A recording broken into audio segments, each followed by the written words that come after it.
जहाँ पर एक साथ सभी का डेटाबेस ऐड किया जाता है। देखने वाली बात यह है कि यहाँ पर जो कॉलम है वो 18 हैं और जो रॉ की संख्या है वो आपको यहाँ पर 60 दिख रही होगी। तो ये जो डेटाबेस है वो बहुत बड़ा है। एक्सेल में ऐसे डेटाबेस को प्रिंट करना ज़्यादातर लोगों के बस की बात नहीं होता है। बहुत सारी तिकड़म करने के बाद वो ऐसे प्रिंट आउट निकाल पाते हैं। इस वीडियो को देखने के बाद आपको सारे डाउट्स क्लियर हो जाएंगे एक्सेल में प्रिंट कैसे करते हैं, और ये आपके लिए बहुत इंपॉर्टेंट है, तो पूरा वीडियो देखिएगा। देखिए, सबसे पहले बात आती है कि ये हम इसका प्रिंट प्रीव्यू कैसे देखेंगे। प्रिंट प्रीव्यू देखने के लिए आप यहाँ पर जाएंगे और यहाँ पर आपको प्रिंट के ऑप्शन में प्रिंट प्रीव्यू का जो ऑप्शन है वो मिलेगा, या फिर कंट्रोल बटन के साथ में आप F2 को प्रेस करेंगे तो भी आपको इस पेज का प्रिंट प्रीव्यू मिल जाएगा। अब पहली बार जब आप प्रिंट प्रीव्यू देखेंगे अपनी डेटाबेस को बनाने के बाद, तो आपको इस तरह का दिखेगा। यहाँ पर जो डेटाबेस है वो बिल्कुल भी ठीक से नहीं आ रहा है। तो इस पेज को ठीक करने के लिए आप जाएंगे पेज सेटअप पर, और यहाँ पर आपको स्टार्टिंग में जो ऑप्शन मिलेंगे उसी से आप सारी सेटिंग्स को ठीक कर सकते हैं। यहाँ पे 4 सेटिंग आपको दी गई हैं। पहला पेज, दूसरा मार्जिन, तीसरा हेडर फुटर और चौथा शीट। तो बस ये चारों चीज़ अगर आपको आ गई तो आप मास्टर बन गए एक्सेल में प्रिंट आउट निकालने के। तो चलिए पहले वाले ऑप्शन से चलते हैं। यहाँ पर अगर इस तरह का पेज है, आपका डेटा आउट जा रहा है पेज से, तो सबसे पहले तो इसको लैंडस्केप कर लीजिए। लैंडस्केप करते ही आप देखेंगे जो डेटाबेस है वो आपको कुछ इस तरह का दिखाई देने लग जाएगा। तो अब ये जो डेटाबेस है वो लगभग 80% आपके पेज पर सेट हो गया है, लेकिन नीचे वाली शीट्स पर ये आउट जा रहा है। तो अब ये जो हमारा पूरा हेडर है ये हमको एक ही शीट पे लेके आना है। जो आधा कट रहा है ना यहाँ पे, ये जो हिस्सा जा रहा है परसेंटेज, ग्रेड और रिजल्ट वाला, ये जो कॉलम यहाँ पे नहीं आ रहे हैं उनको भी एक ही पेज पे लेके आना है। तो अब इसको ठीक कैसे करेंगे। बहुत सारे लोग क्या करते हैं ना, ये कॉलम्स को छोटा करना शुरू कर देते हैं। अगर ऐसी कोई दिक्कत आ जाती है तो वो कॉलम को इस तरह से छोटा करना शुरू कर देते हैं, जो आपको बिल्कुल भी नहीं करना है। आपको सिंपल क्या करना है, इन तीनों कॉलम को इस पेज के अंदर ऐड करने के लिए आपको जाना है प्रिंट प्रीव्यू पर, और यहाँ से पेज सेटअप पे जाना है, और यहाँ पर जो एडजस्ट टू फिट वाला ऑप्शन है वहाँ पर आपको इसका परसेंटेज धीरे धीरे करके कम करना है। उससे वो वाला इफेक्ट आएगा जो जूम इन और जूम आउट में होता है ना, किसी पिक्चर को आप जूम इन और जूम आउट करते हैं, सेम वो इफेक्ट यहाँ पे आएगा। तो हम पहले 85% पर इसको सेट करके देखते हैं। देखिए कॉलम नंबर 17 तक इस पेज में ऐड हो चुका है। इसके बाद फिर पेज सेटअप पे जाते हैं, थोड़ा सा और कम करते हैं, 80 पे करके देखते हैं। तो यहाँ पर जैसे हमने इसको 80 पे सेट किया तो आप देखेंगे सारे जो कॉलम है 18 वो एक ही पेज पर सेट हो गए, और हमें कहीं भी किसी भी कॉलम को छोटा बड़ा करने की ज़रूरत नहीं पड़ी है। जो आपका डेटाबेस है वो बड़े आराम से 2 पेज में आ गया है। तो पहली चीज़ तो ये हो गई कि अगर आपका जो डेटा है वो ज़्यादा है आपके पेज से, आप बाहर निकला हुआ है, तो आप उसको कैसे एडजस्ट करेंगे। अब यहाँ पे तो ये हमने फिट कर लिया। अब इस ऑप्शन का क्या काम है, यानी फिट टू का क्या काम है। फिट टू क्या करता है, आपके सारे डेटा को आप अगर चाहें तो जो सारा डेटा है ना उसको केवल एक ही पेज पे सेट कर सकते हैं। सिंपल आपको करना ही है, फिट टू पे जाना है, 1 बाई 1 पेज को सेलेक्ट करना है और ओके कर देना है। तो आप देखिए आपको जितना भी बड़ा डेटा हो ना वो एक ही पेज पे सेट हो जाएगा। तो अगर आपको लगता है कि थोड़ा बहुत डेटा इधर उधर निकल रहा है, एक पेज से थोड़ा सा एक लाइन बाहर जा रही है, तो आपको खिसकाने की ज़रूरत नहीं है। आप उसको फिट टू कर दीजिए। एक पेज का जो डेटा है अगर 1-2 लाइन बाहर है तो बड़े आराम से आपके एक पेज पर आ जाएगी, लेकिन अगर ज़्यादा बड़ा है तो आप एडजस्ट वाले ऑप्शन को इस्तेमाल कीजिए। इससे आपका जो डेटा है वो बड़े आराम से आपके पेज पर सेट हो जाएगा। तो आशा करता हूँ कि इतनी चीज़ तो आप समझ गए होंगे कि इसे कैसे करते हैं। अब यहाँ पर देखिए ऊपर लिखा हुआ है MLB पब्लिक स्कूल, और नीचे ये जो हेडर है ये लिखा हुआ है। अब हम ये चाहते हैं कि ये जो हेडर है वो इस वाले पेज पे भी प्रिंट हो जाए और इस वाले पेज पे भी प्रिंट हो जाए, लेकिन हमें बार बार इसको कॉपी पेस्ट ना करना पड़े। आप बाहर निकलेंगे इससे, तो अब हमें जो भी रॉ रिपीट करनी है हर पेज पर उसको हम यहाँ से सेलेक्ट कर लेंगे। उसके बाद जाएंगे पेज लेआउट पे। पेज लेआउट में आपको यहाँ पर ऑप्शन मिलेगा प्रिंट टाइटल्स का, इस पर क्लिक करेंगे और यहाँ पर वही देखिए ऑप्शन आ गया पेज सेटअप वाला। अब यहाँ से आप इसको सेलेक्ट करेंगे, row to repeat at top को क्लिक किया हमने, ये दोनों हमने सेलेक्ट किया। इसको यहाँ पे दोबारा से क्लिक किया तो आप यहाँ पर देखेंगे दोनों जो रॉ हैं आपकी आ गई है, और इसको यहाँ से आप ओके कर दें। अब देखिए एक मैजिक होगा, आप दोबारा से अगर प्रिंट प्रीव्यू करेंगे तो आपको क्या दिखाई देगा, ये रॉ इस पेज पे भी आ गई है और ये इस पेज पे भी आ गई है, और आगे जो थोड़ा सा डेटा और खिसक गया आपका तो तीसरे पेज पर भी आपकी ये जो रॉ है वो आ गई है। देखिए ये देखिए तीनों पेजों पर ये रॉ आ रही है। लेकिन अब देखिए यहाँ पर एक गड़बड़ है कि इसके अलावा 2-3 पेज और ब्लैंक यहाँ पर आ गए हैं, 6 पेज टोटल ब्लैंक यहाँ पर आ रहे हैं। इस समस्या से कैसे बचा जाए। अगर बहुत सारे लोग ऐसे होते हैं जो इसके नीचे हमने कुछ लिख दिया, मानिए यहाँ पर हमने कुछ लिख दिया, तो अब ये भी प्रिंट में आ जाएगा। ये देखिए, मैं दोबारा से आपको दिखा देता हूँ, ये भी प्रिंट में आ गया। लेकिन हमारा जो डेटा है केवल वही प्रिंट आउट निकले, उसके लिए भी आप एक चीज़ कर सकते हैं, सिंपल पूरे डेटा को इस तरह से सेलेक्ट कीजिए, जहाँ आपका डेटा एंड हो रहा है वहाँ पर जाइए और यहाँ पर आपको पेज लेआउट में ही ऑप्शन मिलेगा प्रिंट एरिया। प्रिंट एरिया में यहाँ पर आपको ऑप्शन मिलेगा सेट प्रिंट एरिया। इस पर क्लिक करते ही आपका ये जो प्रिंट एरिया है ये लॉक हो जाएगा। इसका मतलब ये है कि ना तो इससे ज़्यादा प्रिंट होगा और ना तो इससे कम प्रिंट होगा। आप कहीं भी आप कुछ भी करते रहिए और आंख बंद करके कंट्रोल पी जैसे आप दबाएंगे और ओके करेंगे तो सिर्फ जो डेटा है आपका वही प्रिंट निकलेगा, उसके अलावा कुछ भी नहीं आएगा।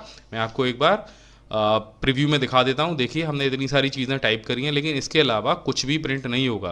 प्रिंट एरिया को आप छोटी सी जगह के लिए भी सेट कर सकते हैं, जैसे मुझे सिर्फ इतना ही प्रिंट करना है 10 तक, तो मैं यहाँ पर जाऊँगा, सेट प्रिंट एरिया पर क्लिक करूँगा। अब देखिए क्या आएगा, अब केवल सिर्फ इतना ही एरिया आएगा, चाहे आपने कितना भी सारा टाइप किया हुआ हो, कितना भी डेटा आपने अपनी शीट पर एंटर किया हो, उसके अलावा कुछ आएगा ही नहीं। तो ये बहुत यूज़फुल ऑप्शन है, प्रिंट एरिया वाले ऑप्शन को आप ज़रूर इस्तेमाल कीजिए। और अगर प्रिंट एरिया को आपको हटाना हो तो दोबारा से प्रिंट एरिया पर जाइए और क्लियर प्रिंट एरिया कर दीजिए, तो आपका जो प्रिंट एरिया हमने सेट किया था वो हट जाएगा और बाकी का सारा जो डेटा है वो आपका प्रिंट होने लग जाएगा। अब पेज का ऑप्शन तो आप समझ गए कि पेज में आपको क्या क्या चीज़ें मिलती हैं। अब आ जाते हैं मार्जिन वाले ऑप्शन पर। यहाँ पर आप देखेंगे आपको top, header, right, footer, bottom और लेफ्ट जैसे ऑप्शन मिलेंगे। ये क्या होते हैं, चलिए हम इस पर पहले मार्जिन पे यहाँ से क्लिक कर लेते हैं ताकि आपको ये जो लाइंस हैं वो शो होने लग जाए मार्जिन वाली। यहाँ पर ये लाइनें हमें बताती हैं कि इसके अंदर अंदर जो कुछ भी आप टाइप करेंगे वो प्रिंट होगा और इस एरिए जो आपको छूटा हुआ दिख रहा है यहाँ पर कोई भी चीज़ प्रिंट नहीं होगी, चाहे आप कितना भी कुछ यहाँ पे डेटा डाल दीजिए अपनी शीट पर, इतनी जगह आपके चारों तरफ पेज के हमेशा छूटी रहेगी। इसको दो तरह से आप सेट कर सकते हैं, या तो मैनुअली ये जो लाइन है इनको पकड़ के आप खिसका लीजिए। देखिए जिस तरह से मैं खिसका रहा हूँ, आपको जितना भी सूटेबल लगे आप अपने शीट पर ये जो लाइन है इनको आगे पीछे करके और अपनी शीट के लिए जगह बढ़ा सकते हैं। यहाँ से भी आप एक कॉलम अगर ऐड करना चाहते तो हो सकता था। मैं एक बार और दिखा देता हूँ, परसेंटेज थोड़ा सा बढ़ा के आपको मैंने 85% कर दिया, तो आप देखिए आपके डेटा का जो साइज़ है वो बड़ा हो गया। थोड़ा सा और बढ़ा लेते हैं, ओके करते हैं, देखिए वो जो कॉलम है वो बाहर निकल गया। अब हम मार्जिन को थोड़ा सा कम करके उस कॉलम को अंदर लाने की कोशिश करते हैं, ये देखिए ये आ गया। अब क्या होगा, जब आप प्रिंट करेंगे तो सिर्फ इतनी इतनी आपकी जो पट्टी है पेज पर वो खाली रह जाएगी और बाकी सारी जगह आपका जो डेटा है वो प्रिंट हो जाएगा। तो ये भी एक तरीका है आपके इस डेटा को आपकी शीट पर एडजस्ट करने का। अब समझ लेते हैं कि हेडर और फुटर का क्या इंपॉर्टेंस होती है आपके पूरे डेटाबेस में। तो यहाँ पर आप देखेंगे जैसे आप हेडर फुटर पर जाएंगे और हम किसी भी चीज़ को सेलेक्ट करते हैं, जैसे हमने पेज नंबर सेलेक्ट किया और यहाँ से इसे ओके कर दिया, तो आप देखेंगे आपके पेज पर जितने भी पेज होंगे वहाँ पर पेज नंबर आ जाएगा। और ऊपर वाली जो दो लाइन आपको दिख रही है ना, ऊपर भी दिख रही होगी और नीचे भी दिख रही होगी, ये असल में आपके हेडर और फुटर के लिए होती है। हर पेज पर पेज नंबर डालना है, ऊपर डालना है या नीचे डालना है, जहाँ भी डालना है उसके लिए आप हेडर फुटर को इस्तेमाल करते हैं। ऊपर अगर आपको कुछ लिखना है, फाइल नेम लिखना है, पेज नंबर लिखना है और भी कोई छोटी मोटी इन्फॉर्मेशन देनी है तो आप हेडर को इस्तेमाल करेंगे। अगर नीचे आपको कोई छोटी मोटी इन्फॉर्मेशन देनी है तो आप फुटर को इस्तेमाल करेंगे। हेडर फुटर में आपको क्या फ़ायदा मिलता है वो भी मैं आपको दिखा देता हूँ। यहाँ पर आप देखेंगे, यहाँ पर जब आप हेडर या फुटर पे जाएंगे, चलिए हम फुटर लगाते हैं, मोस्टली मैं फुटर को ज़्यादा इस्तेमाल करता हूँ फाइल नेम वगैरह डालने के लिए। तो यहाँ पर आप देखेंगे पहले तो आपको यहाँ पर मिल जाएगा पेज 1, दूसरा आपको मिल जाएगा पेज 1 ऑफ कितने में, यानी जो भी आप प्रिंट आउट निकाल रहे हैं उस पर कितने पेज आगे रह गए हैं और कितने पेज पे आप चल रहे हैं। तो इसको जब आप ओके कर देते हैं तो देखिए हर पेज पर page 1 of 6, page 2 of 6, page 3 of 6, यानी 6 पेजों में से ये जो पेज है जो आप जिस पर हैं वो तीसरा है और इस पूरी फाइल में टोटल 6 पेज हैं। तो यहाँ पर ये जो ऑप्शन है वो मुझे बहुत अच्छा लगता है, खासतौर पे ये जो ऑप्शन है ये आपके फाइल के पाथ को बताता है, यानी वो फाइल आपके कंप्यूटर में कहाँ पे सेव है। ड्राइव डी में, वर्ड एक्सेल फाइल में, मार्कशीट के नाम से ये फाइल सेव है। अगर कभी मैंने इस फाइल का प्रिंट निकाल लिया लेकिन मैं भूल गया कि कंप्यूटर में ये कहाँ पर है, तो मुझे सिर्फ वो प्रिंट देखना है और ये फाइल मुझे मेरे कंप्यूटर में मिल जाएगी। तो बहुत आसान हो जाता है हेडर फुटर से प्रिंट आउट को ढूंढना या प्रिंट आउट निकालना। तो ये जो ऑप्शन है प्रिंट आउट के लिए बहुत ही बेस्ट ऑप्शन है, मैं हमेशा यूज़ करता हूँ इसको। अगले ऑप्शन पे आते हैं। यहाँ पर आपको शीट का जो ऑप्शन मिलता है उसमें मैंने आपको बता दिया प्रिंट एरिया क्या होता है, रॉ रिपीट टू टॉप क्या होता है। अब यहाँ पर एक ऑप्शन बचता है column to repeat at left.